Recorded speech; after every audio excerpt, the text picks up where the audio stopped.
Job chapter 17. My spirit is broken, my days are extinguished. The grave is ready for me.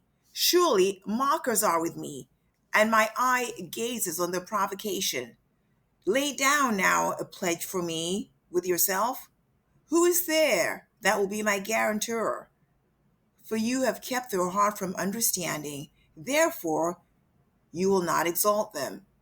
He who informs against friends for a share of the spoil, the eyes of his children also will languish. But he has made me a byword of the people, and I am one at whom men spit. My eye has also grown dim because of grief, and all my members are as a shadow. The upright will be appalled at this, and the innocent will stir up himself against the godless. Nevertheless, the righteous will hold to his way, and he who has clean hands will grow stronger and stronger. But come again, all of you now, for I do not find a wise man among you. My days are past, my plans are torn apart, even the wishes of my heart. They make night into day, saying, the light is near in the presence of darkness. If I look for Sheol as my home, I make my bed in the darkness. If I call to the pit, you are my father, to the worm, my mother and my sister. Where now is my hope? And who regards my hope? Will it go down with me to Sheol? Shall we together go down into the dust?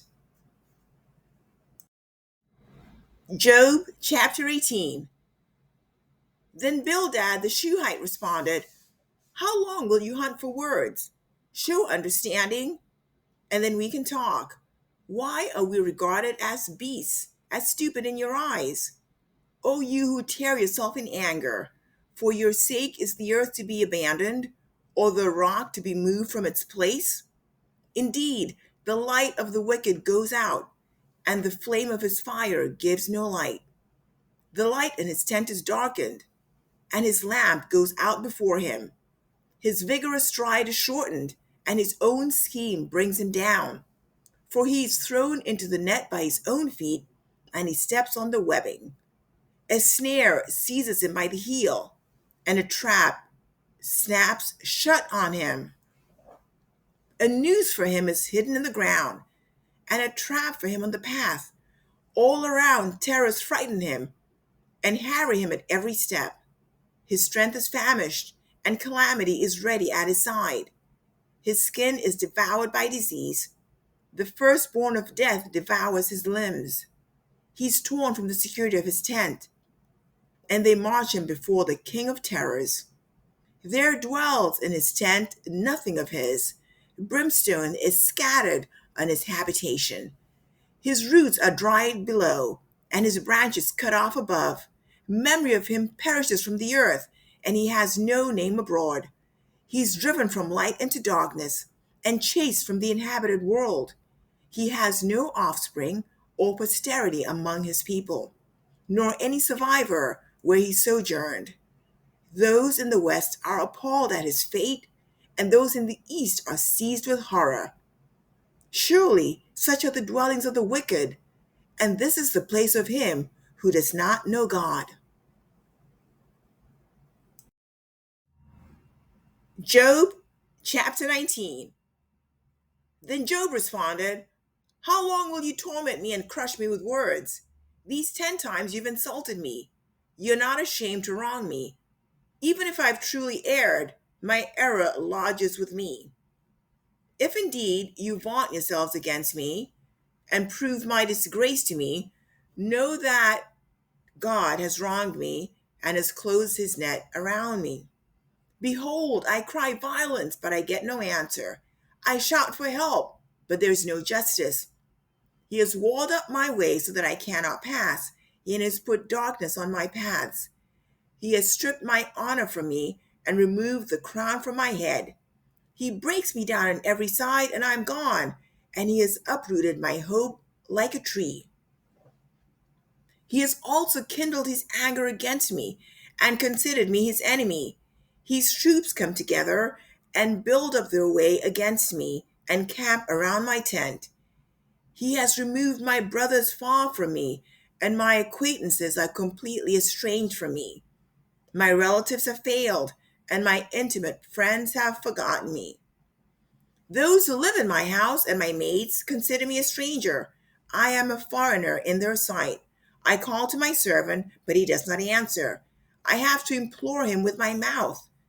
My breath is offensive to my wife, and I am loathsome to my own brothers. Even young children despise me. I rise up, and they speak against me. All my associates abhor me, and those I love have turned against me. My bone clings to my skin and my flesh, and I have escaped only by the skin of my teeth. Pity me, O you my friends, for the hand of God has struck me. Why do you persecute me as God does? Are you not satisfied with my flesh? Oh, that my words were written! Oh, that they were inscribed in a book! That with an iron stylus and lead they were engraved in the rock forever.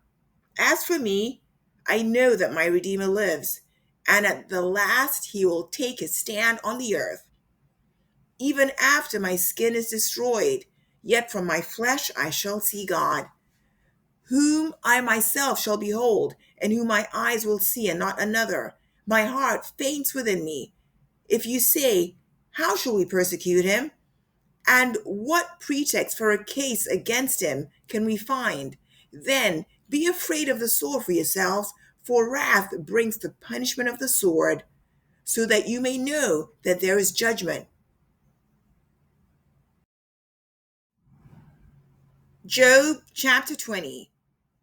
Then Zophar the Naamathite answered, therefore my disquieting thoughts make me respond, even because of my inward agitation. I listen to the reproof which insults me, and the spirit of my understanding makes me answer. Do you know this from of old, from the establishment of man on earth, that the triumphing of the wicked is short, and the joy of the godless momentary? Though his loftiness reaches the heavens, and his head touches the clouds, he perishes forever like his refuse. Those who have seen him will say, where is he? He flies away like a dream, and they cannot find him. Even like a vision of the night, he's chased away. The eye which saw him sees him no longer, and his place no longer beholds him. His sons favor the poor, and his hands give back his wealth. His bones are full of his youthful vigor, but it lies down with him in the dust.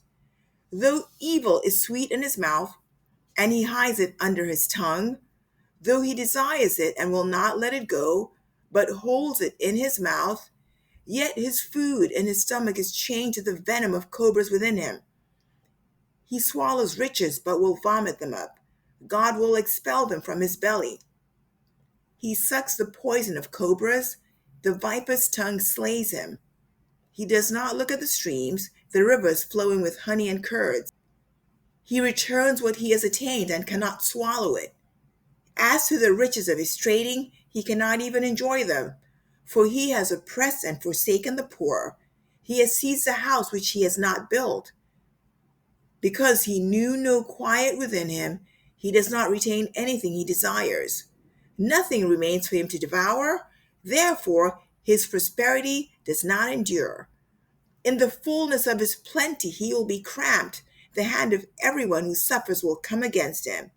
When he fills his belly, God will send his fierce anger on him and will rain it on him while he's eating. He may flee from the iron weapon, but the bronze bow will pierce him.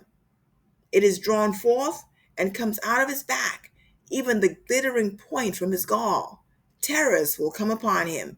Complete darkness is held in reserve for his treasures, and the unfanned fire will devour him. It will consume the survivor in his tent. The heavens will reveal his iniquity, and the earth will rise up against him. The increase of his house will depart. His possessions will flow away in the day of his anger. This is the wicked man's portion from God, even the heritage decreed to him by God.